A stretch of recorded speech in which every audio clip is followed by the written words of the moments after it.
It's time for another installment of Flashpoint. This week, traffic anchor Amy Biondello sits down with the team behind the Work Zone Safety Awareness Project, happening right now in Central Florida.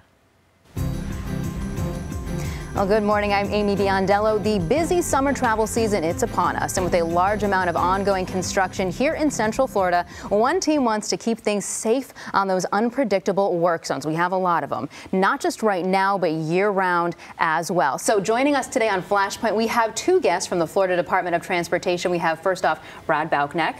Good morning. Good morning. I'm very glad I said your name right. You're the I-95 Major Interchange Project Manager. Also, Loreen Bobo. Good morning, Loreen. Good morning. She is the I-4 Ultimate Construction Program Manager. And then down on the end, we have David Feise. David is from SGL Constructors. He's the Project Maintenance of Traffic Manager for the I-4 Ultimate Project. So all of you, welcome to Flashpoint this morning. Good morning. Thank you. Now, Brad, we're going to start with you. We're talking about what exactly is being done to bring awareness to these work zone, keeping work zones safe, put it that way. Okay. Well, thank you so much for having us. One of the things we're doing is we're trying to speak up with the media. We're trying to work with a campaign that's been going on for, once was a week, and now it's grown up to a year-long commitment for us.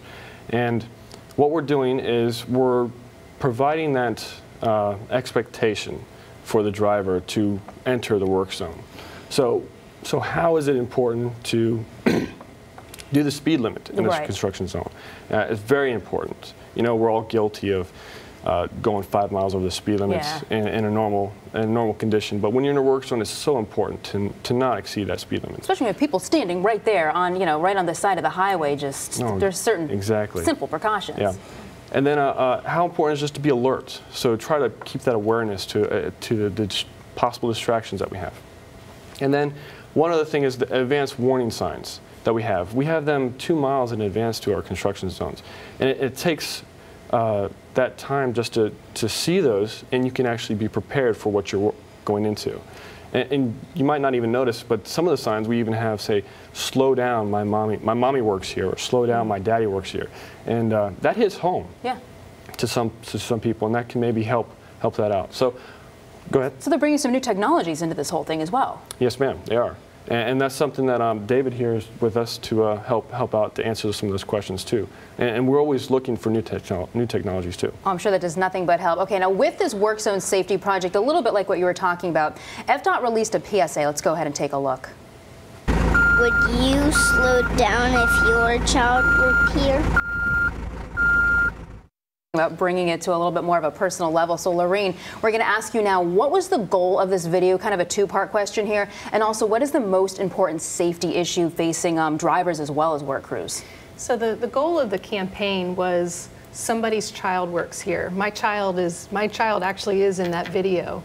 That's who I go home to at night. So I, as a worker, want to make sure that I'm safe on the roadway, and as a driver, when I'm driving through those construction zones, every single one of those workers is somebody's child.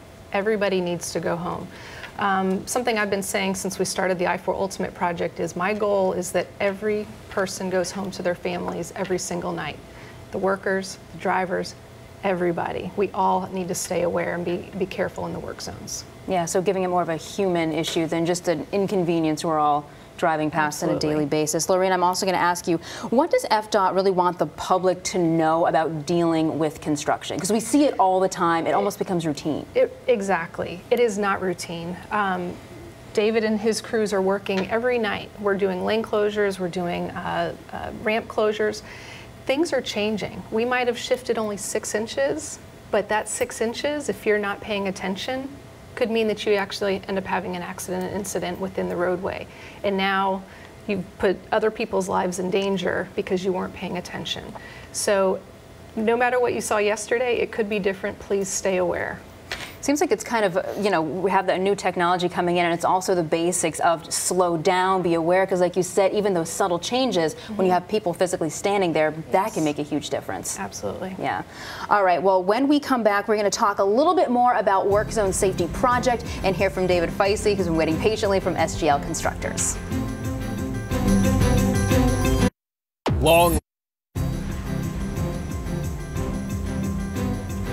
Welcome back to Flashpoint. Today we are talking about Work Zone Safety Awareness Campaign. So David, we've been talking a little bit earlier about how this project aims to keep construction workers as well as drivers safe during all this I-4 construction, but what other types of technologies and equipment are available to keep drivers safe? I know there's some new kind of cool stuff out there. Yeah, there really is. We've implemented the first smart work zone system here in Florida on I-4 eastbound. And it's basically a series of sensors and message boards that are designed to monitor traffic speed, monitor congestion, and send automated messages back to roadside PCMS boards or message boards that alert the driver up to 3 miles in advance of a changing condition. We also have the advanced lane closure alert system, which I can tell you that's the only system like that in the country. Wow. Where the construction worker in the field enters the data for the closures and the description of the work, and that data that gets entered at a field level actually is what gets pushed out to the folks that sign up on our website and the folks, the media folks like you guys that receive these alerts. So here in Central Florida, are we one of the first kind of areas to start using this technology in real life? We are. We are. You know, so we're, you know, the goal, like Loreen and Brad touched on, is that not only every worker goes home safe every day, but every driver as well. Here in Florida and across the country, we practice forgiving work zones, you know, meaning that somebody shouldn't have to, you know, be seriously injured for making a mistake. So the goal is that when you start to enter these work areas, that you pay attention, you're more alert, and that you can see the things that are coming so you can make those critical decisions. Yeah, so really is, I mean, as we're driving along down the road and 3 miles ahead of us, you said up to that far, it's going to tell us what might be forecasted that far out, just so we can kind of maybe turn the radio down, cut down on the distractions possibly. And the nice thing about the two systems that David was speaking about is that they're real time. Wow. So the system on the roadway, that is actual data happening right now. We're trying to reduce those rear end crashes. The lane closure system online, if we have a change that morning, we can make that change on the alert system on the website immediately. So you have up-to-date information. Yeah, I remember when we were covering the campaign a little bit earlier, I think it was in April, you were saying, we were talking about how with the new system, everything is so much faster. There's not that delay of, you know, something being reported and somebody having to check. It's just a more cohesive system, so it's real time. I'm assuming there's cameras out there too, maybe, so you can kind of chart things? We do. The department has cameras all up and down the interstate so that we can tell, is somebody broken down, what has happened along the roadway. And then the system that David was talking about actually has additional sensors and cameras that can be moved to the problem areas. Wow, so if we pay attention, we really are in good hands, but just pay attention, I guess, is the main thing. David, back to you. We're going to shift gears just a little bit. We're going to talk a little bit about materials, just kind of about things, about how much things like barrier wall are going to be used, pavement striking, how many striping, that is, how many man hours are we putting into this project? Well, thanks, Amy. As you know, this is a monumental project, not only for the state of Florida, but for the Orlando area. And some of the quantities that we're using, for instance, barrier wall, we're going to put out a total of 300,000 linear feet, which is roughly 56 miles worth of barrier wall. Wow. By the time we've adjusted it, moved it, stockpiled it, we'll have handled almost 2.2 million linear feet worth of barrier wall. Striping, we're going to install over 2,000 feet alone of temporary striping. So you can imagine laying a solid stripe from here to Nevada. That's the distance that we're... Yeah, wow. Is the amount of striping. And by the time it's said and done, we're estimating that we'll use a little over 800,000 man hours only, and those are only for the folks that are handling temporary traffic control and maintenance of traffic. Yeah, I think that's the thing too, is we have all these, you know, temporary structures going in before the permanent ones go in, so it is a ton of man hours and all the materials. It's very interesting.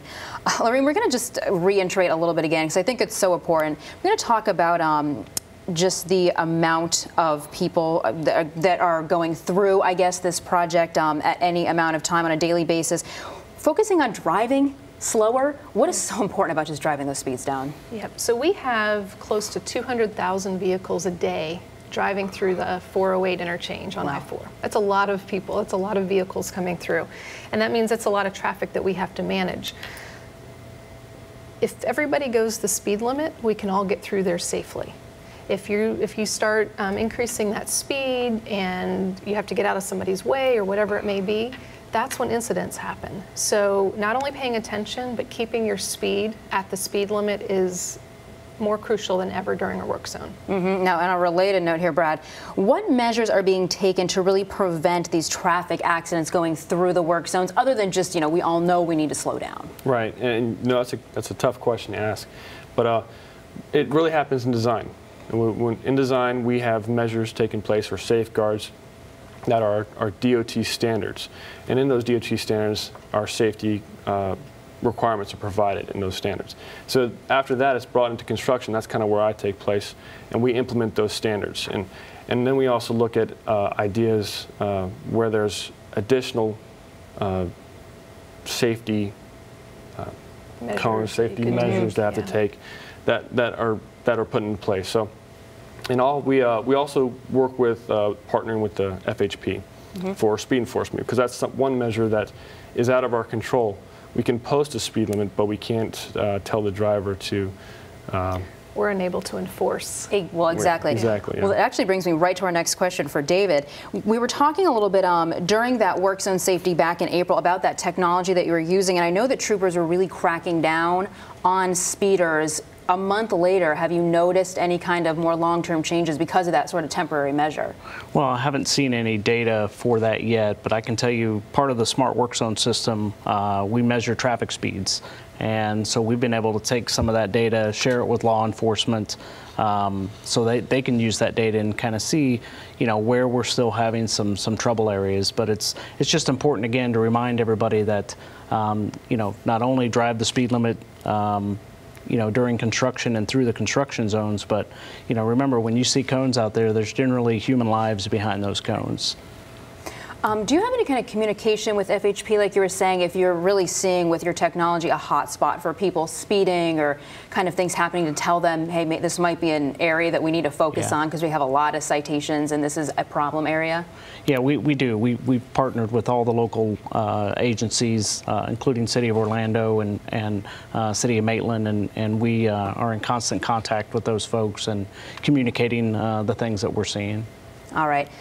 Back to you, Brad. Now, you're the one who's overseeing that whole I-95, I-4 interchange area, as well as the I-95 widening project. The city of Daytona Beach, we know that they have a whole lot of special events going on year-round. So what exactly does this project mean to people who are traveling through? There's a lot going on. There's a lot going on, and we have from Biketoberfest to Speed Weeks to the 500. We actually have a new one, the Country 500, coming up in Labor Day. And in those special events, if we have a large amount of traffic coming into the area, we usually suspend the traffic or suspend the construction. Right, good idea. and keep the contractors off the road so we can get those people to pass through the project. And the contractor that we have is we have a great team. Archer Westerns are prime there. And they understand that the first priority is safety. So. All right, now sticking with, again, Daytona being so busy, Orlando not a whole lot better. This is certainly a tourist mecca. So, Loreen, for you, last question here. With the record-breaking amount of tourists that came to Orlando last year, how do we think that I-4, this whole project, is going to impact things moving into the future?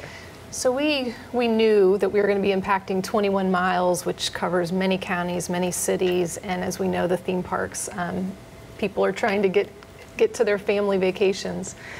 So we have actually worked with the various theme parks, some of the larger complexes, malls and things like that, and put our website on their pages, i4ultimate.com.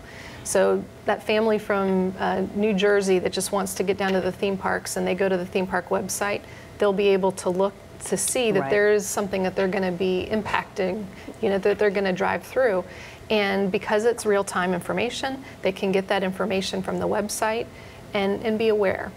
We also have a lot of messages up on the roadways, so if we do have closures coming up, they'll be aware of those. Well, here in Orlando, we always have that tourism factor as well. Yes, so very, very good work being done by all of you. We want to thank all of our guests for being part of this with us today. We are going to be back with more news and weather in just a few minutes.